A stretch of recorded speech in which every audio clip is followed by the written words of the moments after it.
Bertemu lagi dalam Bitok Banjarmasin Pos apa saja. Di sesi ketiga ini nanti kita akan menutup obrolan dengan harapan dan bagaimana program ini akan berjalan ke depan sekaligus bisa memberikan inspirasi kepada mahasiswa-mahasiswa lain dari Kalimantan Selatan.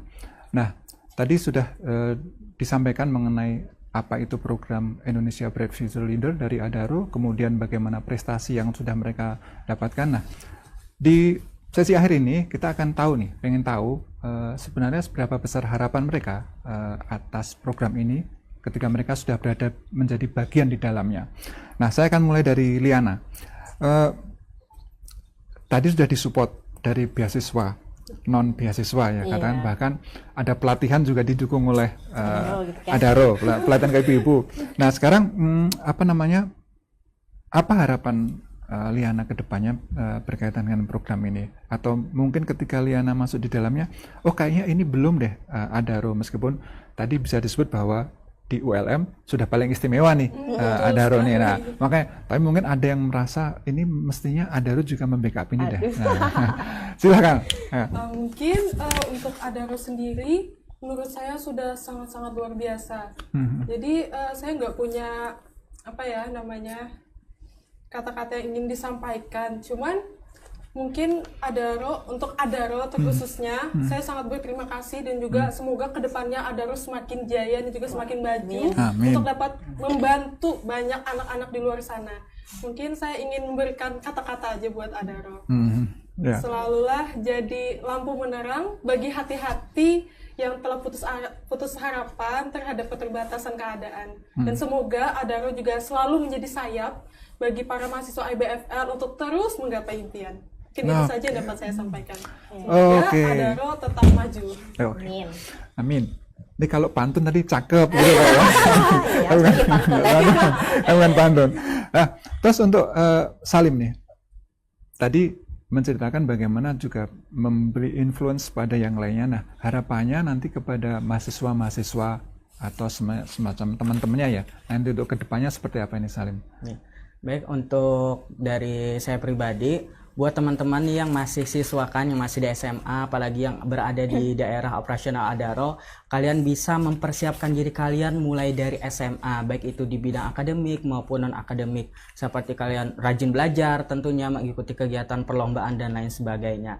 Nah, dengan cara tersebut, Adaro juga bakalan melek nih terhadap kalian, ternyata calon penerima beasiswa Adaro ini memang kompeten nih, orangnya memang unggul, sehingga itu bisa mempersiapkan diri kalian. Jangan lupa juga kuatkan niat kalian untuk berkuliah itu, jangan sampai buat hanya senang-senang, tapi kalian harus niatkan bahwa ini sebagai salah satu cara saya untuk meningkatkan pendidikan, meningkatkan status keluarga, dan lain sebagainya. Dan untuk teman-teman yang sudah mendapatkan beasiswa IBFL, saling berharap kalian bisa terus mengembangkan potensi yang kalian miliki dan jangan pernah takut untuk meminta bantuan kepada Adaro. Karena apa? Karena Adaro selalu mendukung, mengcover apapun kegiatan dari mahasiswa kita yang mampu mengembangkan potensi kita. Dan saling berharap kalian bisa menjadi be smart, be optimistic, and be future leader.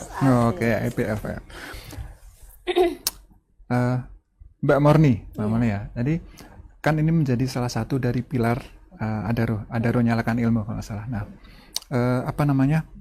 ada nggak semacam pesan bagi mereka yang mungkin nanti akan terlibat di dalamnya, sekaligus semacam evaluasi ya? Kan tadi ada batch pertama, batch kedua, ternyata di batch ketiga ada perbaikan, bagus ditambahin ini. Nah, kedepannya ini seperti apa nih program? Apakah mungkin juga akan ternyata potensinya ternyata banyak nih, kuotanya ditambah atau seperti apa? Silakan. Saya nggak bisa jawab.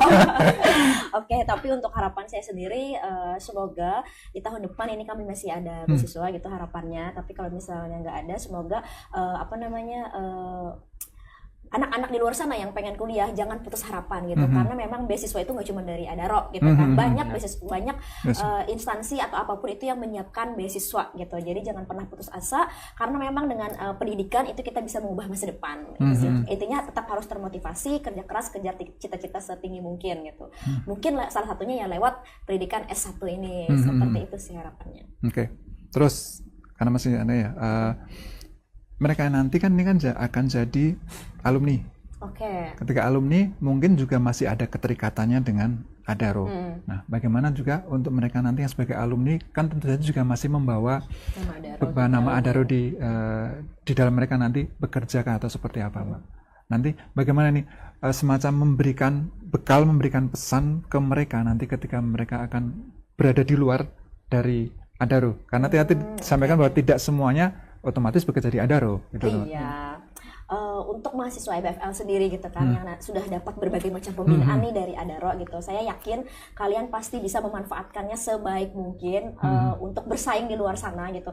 Saya yakin mereka tidak hanya masuk ke Adaro, tapi saya yakin mereka bisa ke bahkan perusahaan-perusahaan yang mungkin yang lebih besar dari Adaro itu saya yakin mereka bisa dengan memanfaatkan segala macam skill yang sudah mereka dapatkan dari pembinaan-pembinaan yang diberikan oleh Adaro.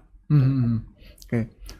Nah ini tadi udah menyampaikan kata-kata, tapi karena ngobrol tentang alumni, nah saya ingin semacam ada nggak pandangan bagaimana nanti ketika harus udah lulus berhadapan dengan dunia kerja, berhadapan dengan bagaimana kompleksitas yang di luar, kan tidak mesti begitu dari ULM masuk ke Adaro. Nah, bagaimana Liana, bagaimana Agus mempersiapkan diri nanti menghadapi dunia kerja di kedepannya? Ada nggak? Ya. Baik, sebelumnya saya sudah sedikit ada gambaran tentang masa depan saya. Jadi saya memang bercita-cita sedari kecil itu ingin menjadi seorang guru atau tenaga pendidik. Jadi kemungkinannya setelah lulus nanti saya ingin melanjutkan pendidikan ke jenjang selanjutnya ke S2 begitu. Dan apabila ada kesempatan saya ingin melanjutkan ke luar negeri begitu. Mungkin dengan tadi harapan saya tadi itu dapat didukung dengan pelatihan-pelatihan yang telah Adaro berikan. Karena terutama ada 7 habits tersebut yang telah disebutkan ke Oni itu sangat-sangat membantu sekali dalam kehidupan saya di S1 ini. Belum lulus ya, masih semester 5, tapi sangat-sangat terbantu sekali dalam memanajemen waktu dan juga sebagainya. Dan saya harapannya ke depannya nanti saya memang dapat menggapai mimpi saya tersebut dengan bantuan dari Adaro begitu. Oke. Salim. Kalau dari saya pribadi untuk menyiapkan ke dunia kerja nanti seperti yang dikatakan Kak Oni tadi, bahwa untuk masuk ke dunia kerja itu bukan cuman IPK aja, tetapi harus ada pengalaman organisasi yang saya ikuti. Selain itu ada juga prestasi di bidang akademik maupun non akademik. Nah, itu merupakan salah satu cara untuk mengasah hard skill dan juga soft skill, dan itu juga dibarengi dengan pembinaan dari Adaro seperti yang dikatakan teman saya Liana tadi. Salah satunya itu adalah 7 habits yang sangat berguna bagi kami sebagai mahasiswa untuk lebih proaktif dan juga untuk lebih maju gitu dalam menghadapi dunia perkuliahan. Selain itu dalam menghadapi selanjutnya saya juga ingin melanjutkan ke S2, rencananya pengen ke luar negeri juga seperti itu. Doakan saja. Dan saya sudah sekarang berada di peminatan keselamatan dan kesehatan kerja, pengennya tuh kerja dulu di Adaro bagian safety gitu. Bismillah gitu. Tapi karena kita adalah penerima beasiswa Adaro, ya pengen berkontribusi lah gitu untuk Adaro. Nah, jadi dengan bekerja di sana, wah ini adalah penerima beasiswa Adaro dengan skillnya yang banyak, jadi kita harus bisa mempertahankan nama baik Adaro tersebut. Saya nambahin ya. Jadi boleh mereka kerja di Adaro, itu memang terbuka kesempatan untuk mereka. Ibaratnya mereka sebagai mahasiswa IBFL itu udah ada kesempatan gitu ya untuk melamar di Adaro. Namun tetap aja walaupun mereka mahasiswa IBFL, karena Adaro itu selalu mencari karyawan yang berkualitas gitu kan. Jadi mereka harus tetap melewati semua seleksinya gitu. Jadi sama aja kayak yang lain. Cuman kerennya mereka itu mereka sudah dapat pembinaan sebelumnya, itu aja perbedaan itu sih. Tapi mereka tetap melewati semua seleksi untuk bisa masuk ke Adaro. Tapi paling enggak mereka sudah ada satu tahapan, mereka sudah mengenal Adaro. Dan di awal kan juga mungkin sudah disampaikan bahwa beasiswa ini bukan merupakan semacam ikatan dinas itu loh, bukan ikatan dinas. Jadi mereka pun setelah dari program ini mereka pun juga bisa di luar dari Adaro, bisa dimanapun ya. Oke. Baik. Penutup dari yang mewakili pemberi beasiswa.